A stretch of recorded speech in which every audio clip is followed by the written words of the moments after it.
welcome to day 18 of the Aldi Advent Wine Calendar. So sorry I cut off yesterday. I just started rambling about death and hawks and stuff like that. Also, sorry about my cool laser beam that I've got going here. It's just that time of day. What am I going to do? Tell the sun what to do? Anyway, the Cooper's hawk just kind of flew off, but still, I've been watching my flocks of little birds at my feeder by my window all day, and they've been safe. Uh, but although even I was a little surprised when I told Min about it, she was like, "Oh my gosh, that poor hawk has to eat." And I was like, "Okay, you're usually not on the predator side, but like it's legit. It's nature. Nature's a son of a bitch, right? We've all watched enough Attenborough documentaries to know that." Anyway, that was my whole thing yesterday. So today our wine is a white Zinfandel. This is has a weird history to it.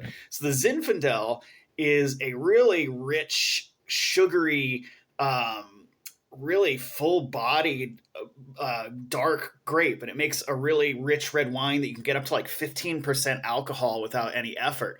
It's originally from like Croatia and southern Italy. It's probably when it came to America that I got crossed up with the name Zinfandel, which is probably a corruption of like some southern German thing.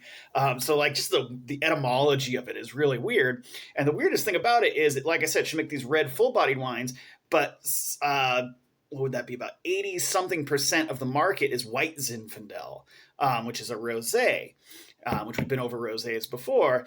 And weirdly, the white Zinfandel, the rosé, was actually invented here in California in 1948 by Sutter Home, by Bob Trinchero, their winemaker. So it's really like this kind of, historically recent, recently invented wine.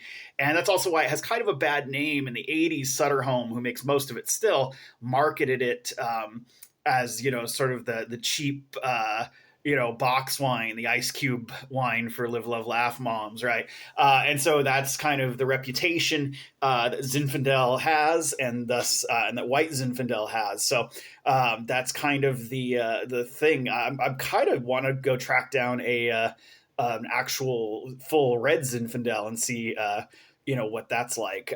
But I've got the white Zinfandel. So far, the rosés have been pleasant. They've been, sweet, but not too sweet. This has a reputation, like I said, it's a sugary grape, so it has a reputation as being, like, really sweet. So we'll see. Yeah, so I went pretty far down a rabbit hole on the white Zinfandel, because I was just like, oh, white Zinfandel, that's like that. One of the ones I remember from when I was younger as being one of those ones you'd smell in adults' glasses and be like, whoa, that smells strong and sweet. What's the alcohol on this bad boy? This is 8.5. It's like I said, it's the rosé version. It's not the full body one. Yeah, it's got a nice sweet. I'd say more floral than fruity.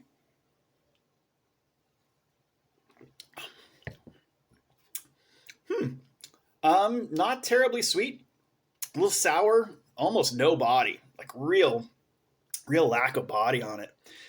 Which I suppose, if you're going for sort of a rosé light drinker, you don't want a lot of body. Yeah, there's a vague grapiness to it.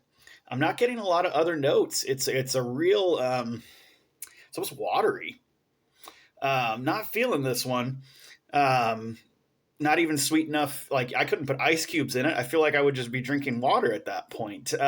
So I feel like it didn't even live up to its reputation as like a sickly sweet wine. Like, come on, if you're going to be trashy, at least be trashy, right?